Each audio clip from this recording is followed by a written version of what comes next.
In this video I will tell you how to roast beef piece. उसको कितनी देर पकाना है और उसको कैसे काटेंगे।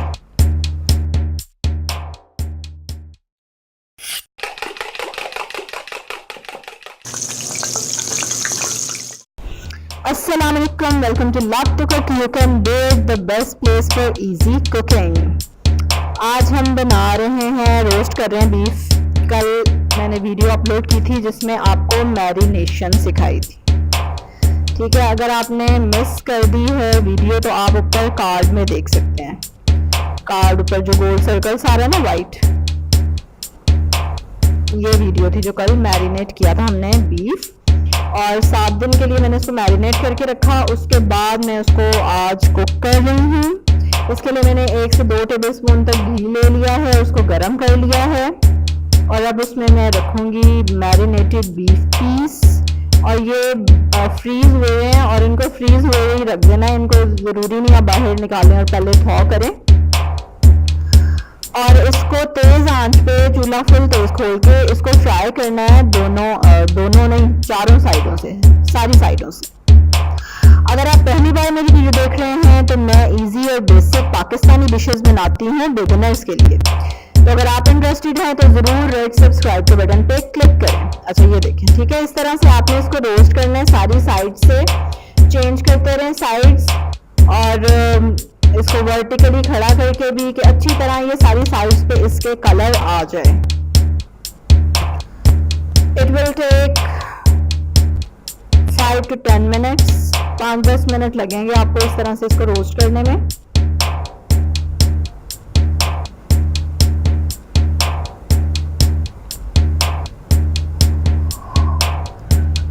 अब ये रोस्ट हो चुका है। अब हम इसमें मैरिनेशन में सारा मसाला और जिस बैग में मैरिनेट करके रखा था उसमें भी पानी डाल के अच्छी तरह खंगाल के, कोई मैरिनेशन ताकि ज़ाया ना हो, और इसमें डाल देंगे पानी। ऑब्वियसली इसमें शामिल करना था हमें, तो वो पानी इसी तरह से इसमें शामिल हो जाएगा।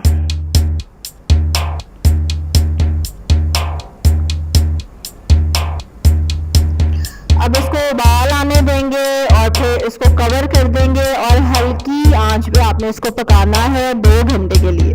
तकरीबन 2 घंटे में ये गल गया था। अगर नहीं गलता तो थोड़ी देर और पका लें, लेकिन हल्की आंच पे आपने इसको पकाना है। और ये देखें, 1 घंटे के बाद इसकी ऐसी शक्ल है। अब मैं इसकी साइड चेंज कर रही हूँ और पानी अभी है इसमें। अगर पानी खुश्क हो जाए तो कोई बात नहीं, और पानी डाल दें। और उसके बाद आपने इसको चेक करना है टूथपिक डाल के। अगर टूथपिक इसमें आधे से ज़्यादा अंदर चली जाए तो इसका मतलब है ये गल गया है। आपने ये नहीं सोचना कि गोश्त कितने बड़े पीस हैं, अभी नहीं गला, अभी नहीं गला। उसको ओवर कुक नहीं कर लेना। हाँ ये देखें, अब ये रोस्ट हो चुका है और मैंने इसको 2 घंटे पकने के बाद इसमें घी छोड़ दिया था। पानी ड्राई हो गया था, नहीं ड्राई होता तो ड्राई कर लें पानी। अच्छा ये देखिए, टूथपिक इस तरह डाली। अभी ये ठंडा हो गया इसलिए ज़रा गोश्त में जा रही है, वरना गर्म में इजीली चली जाएगी अंदर तक। अगर चली जाए हाथ से ज़्यादा तो इसका मतलब है कि ये गल चुका है।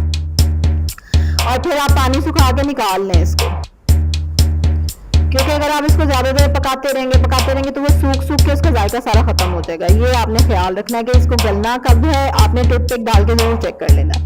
अच्छा, उसके बाद मैंने इसको थोड़ा ठंडा किया है 15 मिनट के लिए। और अब इसका धागा उतारना है।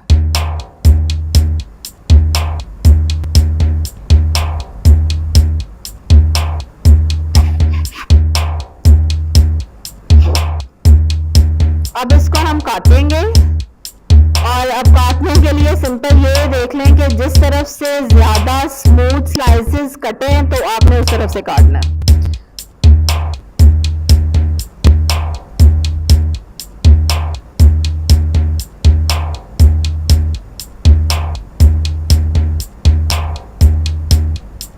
नहीं, इधर से स्मूथ नहीं कटे।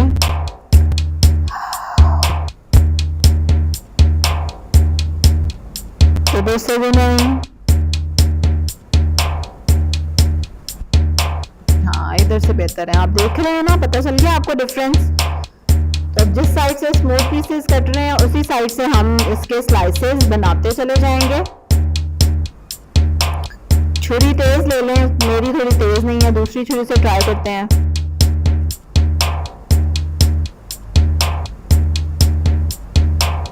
नहीं, वो तो पहली से भी गई गुजरी लग रही है। चलें, इस तरह से हम इसको स्लाइसेस कर लेंगे। दूसरे वाले पीस को भी इसी तरह से धागा उतार के स्लाइस कर लेंगे। और ये देखिए, मजे का बीफ रोस्ट रेडी है।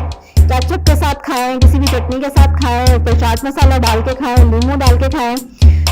और ये ऑयल है जिसमें इसको फ्राई किया था, वो थोड़ा थोड़ा इस पर ड्रिजल कर ले ताकि शाइन आ जाए। कमेंट करके मुझे बताएं कि आप कब बना रहे हैं बीफ रोस्ट मजे का। अच्छा, ये हमारी मसाले वाली डिश है, कोरमा कढ़ाई जैसा नहीं होता, इसलिए इसको आप उस तरह खाने की कोशिश नहीं करनी आपने, वरना भी सारे कहेंगे ये क्या बना दिया तुमने। तो इसको आप बर्गर में यूज कर लें, सैंडविच बनाएं, सैलेड में डालें या ऐसे ही खा लें एज इट इज। इसी तरह की इजी रेसिपीज देखने के लिए जरूर मेरे चैनल को सब्सक्राइब करें, लाइक करें, इस वीडियो को शेयर करें और मेरे फेसबुक पेज को ज्वाइन करें, लाइक करें और इंस्टा पे और दूसरे ट्विटर वगैरह पे भी मुझे ज्वाइन करें। इन सबके लिंक्स डिस्क्रिप्शन में हैं।